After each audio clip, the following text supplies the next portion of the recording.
Gua punya teka-teki nih buat lu. Apa persamaan antara mobil listrik dari China dan proyek besar di Indonesia? Jawabannya, dua-duanya bisa diganggu sama OYB atau ormas yang berulah, atau ormas yang beringas, atau ormas yang bikin ribet. Lu pikir BYD bakal disambut sama peresmian karpet merah atau pemotongan pita? Nope. Yang datang duluan seragam loreng, rompi ormas, dan senyum penuh sorotan. Ini bukan film fiksi bro, bukan juga episode sinetron preman pensiun. Ini beneran kejadian di Subang, tempat pabrik mobil listrik BYD yang lagi dibangun. Mobilnya belum jadi, tapi pungutannya udah jalan. Investasi BYD tuh gede banget ya, 11,7 triliun. Tapi kayaknya ada yang lebih cepat dari proses groundbreaking, yaitu proses gerebek-gerebek.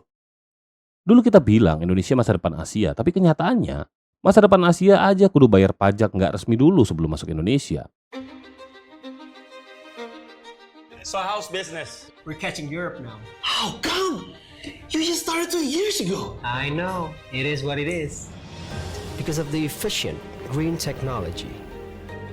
The city improves the lives of all. And for me, this is one of the better changes. Makes us go further, believe in our future. Smartpolitan. Enggak deng, preman politan. Gua nggak ngerti ya. Nggak semua ormas memang begitu, tapi lu harus tahu ini bukan soal satu atau dua kasus. Tapi soal persepsi dunia, soal citra yang bilang, lu boleh canggih asal setoran dulu. Jadi begini konotasinya ketika kata udah nggak lagi netral.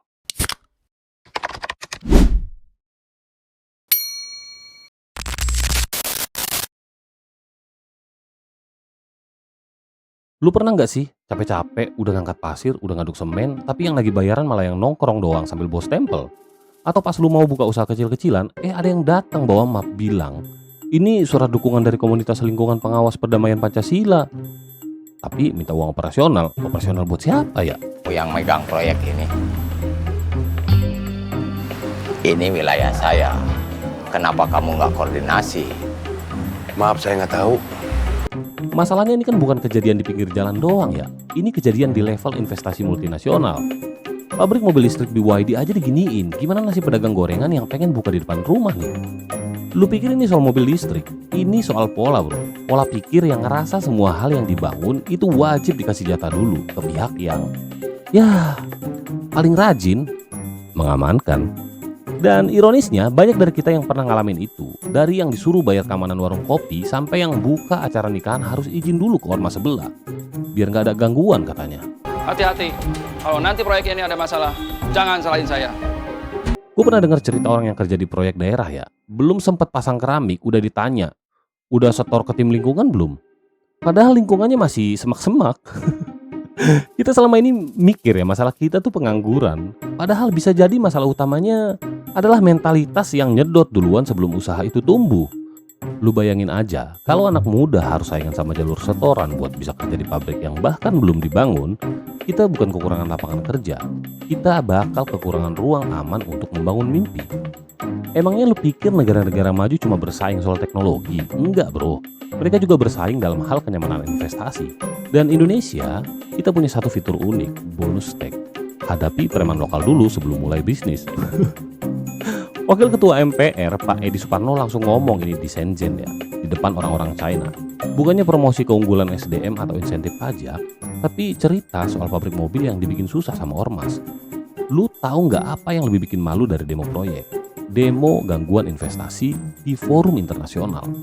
Pimpinan MPR Edi Suparno meminta pemerintah menindak tegas premanisme ormas yang mengancam investasi.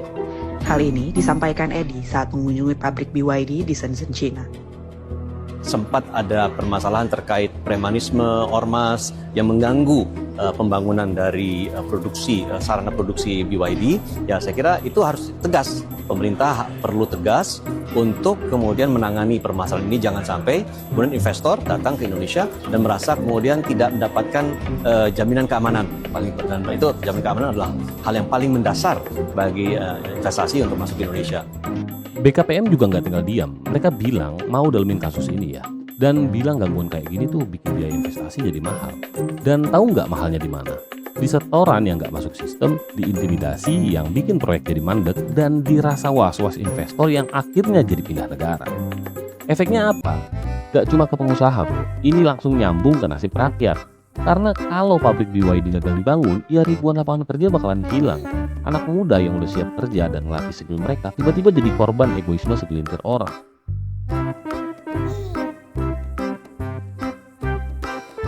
Yang lucunya, pelakunya kadang ngaku ini untuk jaga kedaulatan ekonomi lokal. Tapi yang mereka jaga sebenarnya itu bukan itu, tapi kedaulatan kas masuk kantong sendiri. Kita nggak kekurangan proyek bagus ya, kita kekurangan proteksi dari proyek penggembosan. Karena kalau investor harus bikin anggaran khusus buat menghindari masalah sosial, maka yang gagal bukan BYD, tapi sistem yang ngebiarin OYB ini tumbuh kayak jamur habis hujan.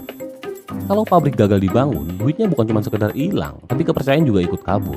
Investor kan nggak cuma bawa uang bro, mereka bawa ekspektasi, bawa harapan bahwa negara ini siap bersaing di liga besar. Dan begitu mereka lihat yang nyambut bukan pelayan negara, tapi pemalak jalanan, lu pikir mereka masih mau ajak main bareng? Turning point-nya di sini nih, kalau kita harus biarin yang bersuara paling keras menentukan arah pembangunan, maka kita bukan lagi negara demokrasi, tapi negara intimidasi. Dan ini bukan cuma soal BYD ya, hari ini pabrik mobil listrik, besok bisa aja startup teknologi, rumah sakit, pabrik farmasi, semuanya bisa kena. Karena yang preman hari ini bisa aja bikin LSM besok, lalu ngaku penjaga moral lokal. Negara ini katanya lagi push hilirisasi. Negara ini katanya lagi nge-push hilirisasi, lagi ngebangun ekosistem electric vehicle. Tapi gimana bisa mau jalan ya kalau yang jadi palang pintu malah bukan pemerintah, tapi kelompok independen yang ngatur sendiri siapa yang boleh masuk dan siapa yang harus bayar lebih dulu. Kalau kita nggak bisa kasih rasa aman buat investor, jangan heran kalau mereka anggap Indonesia itu bukan negara, tapi pasar. Pasar yang penuh dengan resiko yang cuma bisa didatangi kalau siap nego di luar sistem. Lu mau jadi negara yang dilihat dunia karena stabilitas atau karena instabilitas yang dikemas seragam ormas? Kalau lu nggak bisa lindungin yang bangun negara, maka negara akan dibangun oleh mereka yang nggak pengen dibangun. Coba lu pikir deh, negara udah siapin lahan, insentif pajak, bahkan sampai smart politan, tapi satu hal yang nggak pernah disiapin, ekosistem mentalitas. Karena dalam sistem yang benar, yang dikasih panggung tuh yang punya ide, tapi dalam sistem yang salah, yang pegang mikrofon malah yang bawa ancaman. Masalah kita tuh bukan kekurangan regulasi ya, tapi regulasi yang kalah sama intimidasi. Negara punya hukum, tapi kadang kalah sama stempel ormas yang bunyinya, kami siap jaga, asal dihargai. Ibaratnya gini ya, lu bisa punya rumah bagus, tapi kalau tiap tamu yang datang harus bayar preman dulu sebelum ketok pintu, ya nggak ada yang bakal betah tinggal lah, apalagi mau bikin pesta. Ini bukan cuma soal proyek, ini soal siapa yang sebenarnya ngatur jalannya negara. Kalau premanisme dianggap biasa, maka jangan salahin kalau yang datang ke Indonesia bukan investor, tapi investor yang siap main kotor juga. Kita sering bangga bilang gini, lihat tuh Apple masuk, BYD bangun pabrik, lalu kita lupa ngaca apa mereka aman di sini. Apa mereka dihormati sebagai investor atau ditargetin sebagai ATM jalanan? Negara yang maju harus punya pondasi, bukan cuma di tanah tapi di pikiran. Selama yang dikasih ruang yang minta jatah duluan, maka semua pembangunan hanya akan jadi brosur yang dirobek sebelum dibaca. Gue yakin nih, pasti ada yang bakalan komen begini. Bro, gak semua ormas kayak gitu. Banyak kok yang bantu masyarakat, jaga lingkungan, dan dukung negara. Dan lu tahu apa sih? Gua setuju ya, nggak semua ormas berulah, tapi sayangnya yang berulah juga nggak pernah susah dicari. Logikanya gini, nggak semua makanan basi itu beracun, tapi lu mau gambling tiap makan apa? Masalahnya bukan cuma soal ada yang jahat atau enggak, tapi soal siapa yang dikasih ruang, yang bersuara di TV, yang viral di medsos, atau yang jaga proyek besar. Seringkali bukan ormas yang jaga kedamaian, tapi yang jago nyari peluang di tengah kebingungan. Mungkin kita sering lupa ya, reputasi negara tuh udah kayak nilai di raport. Satu ormas yang bikin rusuh bisa nyoret semua nilai bagus yang udah dikumpulin sama ormas lain. Dan lucunya, yang rusuh lebih cepat naik ke trending dibanding dengan yang bantu bersihin sungai. Jadi ini bukan soal menyerang ormas, ini soal negara yang belum bisa bedain mana yang jaga dan mana yang jaga-jagaan. Kalau lu punya sistem yang benar, ormas sehat bisa tumbuh. Tapi kalau sistemnya lemah, yang tumbuh justru ormas yang lapar dan haus kekuasaan lokal. Iya, kita harus adil. Nggak semua ormas preman, tapi negara juga harus adil. Jangan biarin 1-2 ormas merusak ekosistem dan bikin yang baik ikut kena cap yang sama. Kita sering bilang mau jadi negara maju, mau bersaing di industri 4.0, mau bangun pabrik electric vehicle, mau jadi pusat logistik Indo-Pasifik. Tapi pertanyaannya, siapa yang jaga pintu gerbangnya? Kalau yang jaga pintu bukan sistem hukum, tapi sistem siapa duluan minta jatah, maka jangan heran kalau yang masuk ke negara ini bukan investor, tapi oportunis. Jadi langkah berikutnya bukan cuma penindakan ya, tapi pembenahan. Mulai dari transparansi proyek, sistem pelaporan premanisme proyek, proteksi hukum untuk pelaku usaha, dan yang paling penting, pemetaan kekuatan sipil versus kekuatan sipil liar. Negara nggak boleh kalah sama pihak yang ngaku-ngaku wakil masyarakat, padahal nggak pernah dipilih siapa-siapa kok. Kalau lu ngaku jaga kedaulatan, ya buktikan dengan integritas, bukan dengan invoice jatah mingguan. Kita beli kopi saset dulu buat modal.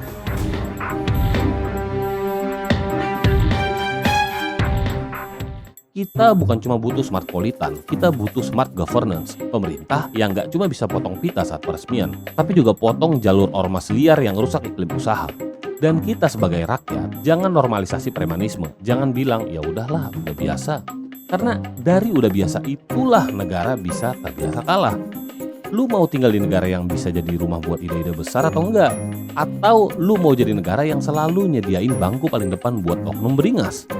Lu nggak harus jadi menteri buat bantu negara bro, tapi lu bisa mulai dari satu hal penting. Jangan normalisasi premanisme. Gak usah ikut-ikutan ngasih uang keamanan kalau emang nggak perlu. Gak usah diem kalau lihat pungli di proyek lingkungan lu. Karena diem itu setuju secara diam-diam. Mungkin lu bisa melakukan beberapa aksi sederhana ya. Pertama, lu bisa laporkan jika ada intimidasi proyek di wilayah lu. Dukung usaha lokal yang jujur, bukan yang disokong sama ormas. Sebarkan informasi soal kasus kayak BYD ini biar makin banyak yang melek. Dorong Pemda dan aparat untuk transparan soal proyek dan perlindungannya. Dan teman-teman, negara kuat bukan karena bebas dari preman, tapi karena rakyatnya berani nolak preman. Meski pakai seragam, stempel, dan 1000 alasan. Kalau hari ini kita cuek, besok bukan cuma BYD yang kabur, tapi masa depan anak lu juga bisa ikut pergi. Gua nggak ngajak demo, gua ngajak lu mikir kalau sistem ini terus dibiarkan, siapa yang lu pikir bakal bangun negara ini? OYB.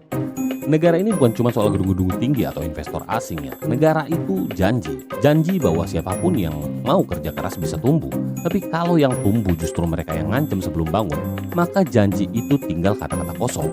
Kalau BYD pergi, kita kehilangan pabrik. Tapi kalau mental OYB nggak pernah pergi, kita kehilangan masa depan. Ini bukan cuma soal proyek BYD. Ini soal siapa yang sebenarnya punya kontrol atas tanah kita, yang punya niat baik atau yang niatnya baik setor. Kalau lu suka konten ini, jangan cuma like dan share bro. Coba tanya ke diri lu sendiri. Gua bagian dari solusi atau bagian dari kebiasaan yang ngerusak? Klik tombol subscribe biar lu nggak ketinggalan kalau negara ini makin absurd. Karena di sini kita bukan cuma nonton berita, tapi kita bongkar narasi yang udah kelewat lama dibiarkan hidup.